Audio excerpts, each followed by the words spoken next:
Hello everyone, welcome back to my channel. আমি শৈলী, তোমরা দেখছো শৈলী স্টেডি ব্লগ। এখন চলেই এসেছি, গঙ্গার দিকে যাচ্ছি। আর তোমাদের শুধু ভিউটা দেখাবো, কি অপরূপ যে সুন্দর। এখন বাজে 9:10 আর আমি আর বোন এখানে হেঁটেই যাচ্ছি। আর মাসিদের বাড়ি থেকে অনেকটাই ডিস্টেন্স। আর হাঁটতে হাঁটতে না চোখ পড়লো এই সর্ষে ক্ষেতের দিকে। সবাই জানো এই মৌসুমে সর্ষের ক্ষেত মানে এক আবেগ। এইটা হচ্ছে ভোলা, মেজো কাকির ছেলে।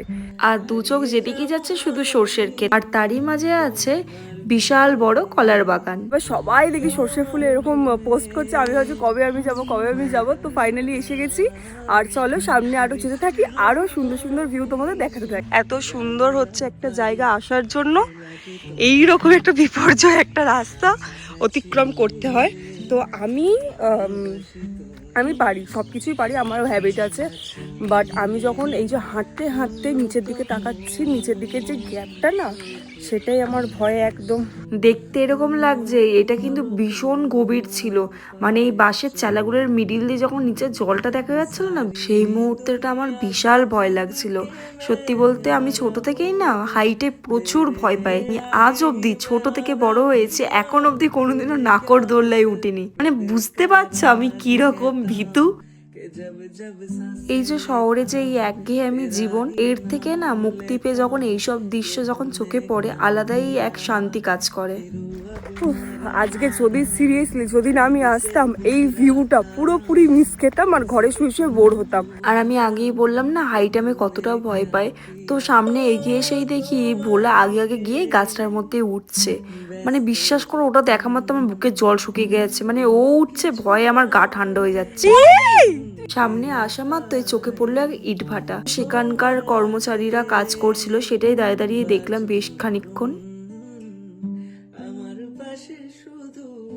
আর দেখতে দেখতে মাসি আর কাকিও চলে এসেছিল আমাদের সাথেই। অবশেষে পৌঁছালাম তিরপিনির গঙ্গার ঘাট। তো সেখানকার কিছু স্থায়ী মানুষদের সাথে কথাবার্তা বলছিলাম, বলে জানতে পারলাম যে নদীর ওই ধারগুলোতে কিছু কিছু জায়গায় চোরাবালি আছে। আর ভোলা তো এখানে এতটাই এক্সাইটমেন্ট হয়ে গেছিল, লাফালাফি শুরু করেছে। আর সামনে যে জায়গাটা দেখতে পাচ্ছ, সেটা কিন্তু একটা সময় গঙ্গারই একটা অংশ ছিল, কিন্তু চর মাটি জমে জমে সেটা একটা ছোট্ট দ্বীপে পরিণত হয়েছে। ওই পাটটা হচ্ছে রানী রাসমণি ঘাট, আর এই পাটটা হচ্ছে তিরপিনি ঘাট। মানে আলাদাই একটা ফিল হচ্ছে ভাই, আলাদা। এখানে কত নৌকা, জাস্ট দেখো।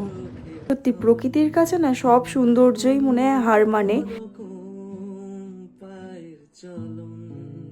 আর দেখতে দেখতে বাড়ি ফেরার সময় হয়ে গেল, তার জন্য মনটাও খারাপ হচ্ছিল। এসেছিলাম তো এই পুরো মাঠটা জুড়ে কুম্ভ মেলা হয়েছিল, তিরপিনি ঘাটের পাশেই হয়েছিল। 12 বছর পর হয়েছিল। আর এবছরে যেটা হচ্ছে সেটা তো 144 বছর পর হচ্ছে। দেখো, দেখতে দেখতে আমরা চলেও এলাম। এত জোর খিদে পেয়েছে, এখন হচ্ছে কচুরি খাবো, কারণ বাড়িতে কখন খাওয়া হবে জানি না। এখান থেকে আমরা 3 জন খাচ্ছি। মাসি আর কাকিকে বললাম ওরা খেতে পারবে না, খাবে না, তো আমরা 3 জন হচ্ছে খাবো। এই যে এটা ভোলা চাঁদ, বালা চাঁদ। এত খেয়েছি কচুরি আর হাঁটতে পারছি না। বল, পেট ভরেছে দুজনের? তো আজকে মেনু কি মা বলো? আজকে শাক ভাজা, মেথি শাক, কাতলা মাছ, মাংস, আলু ভাজা, ডাল, পাপড়।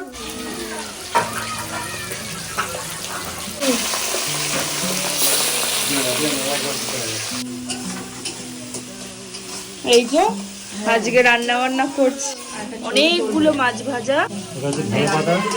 এটা গাছের ধনেপাতা। এই যে হ্যাঁ, এবার বাবা যদি এই মাছ দিয়ে এরকম ভিডিও করে তুমি রাগ করবে? এটা হচ্ছে প্রফেশনাল আমার মায়ের রামু। মানে এই যে দেখো,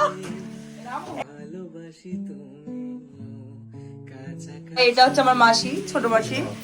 আর এই যে নেপু হচ্ছে এনারই মেয়ে।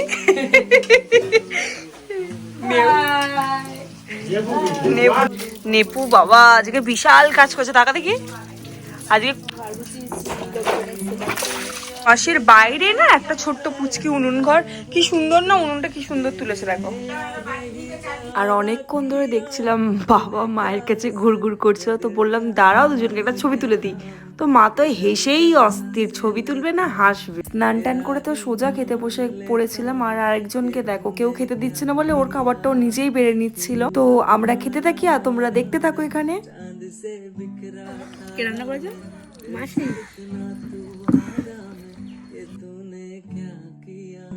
খাওয়া শেষ হওয়া মাত্রই দিদি ফোন করলো, বললো ফার্মে আছে। তো আমিও তাড়াতাড়ি ড্রেসটা চেঞ্জ করে বেরিয়ে পড়লাম ফার্মের দিকে। তো গিয়ে তো দেখি সে বিশাল কি সাজ নায়িকার। তো সেই আর কি ভিডিও কন্টিনিউ করা যায় বলো, আমরা সবাই এতজন আছি, তো আড্ডা মারতে মারতে তো সময় লস। তো চলো দেখা হচ্ছে নেক্সট কোনো আমার ভিডিওতে। সবাই ভালো থেকো, আর ভিডিওটা ভালো লাগলে অবশ্যই লাইক কমেন্ট করো। টাটা সবাই।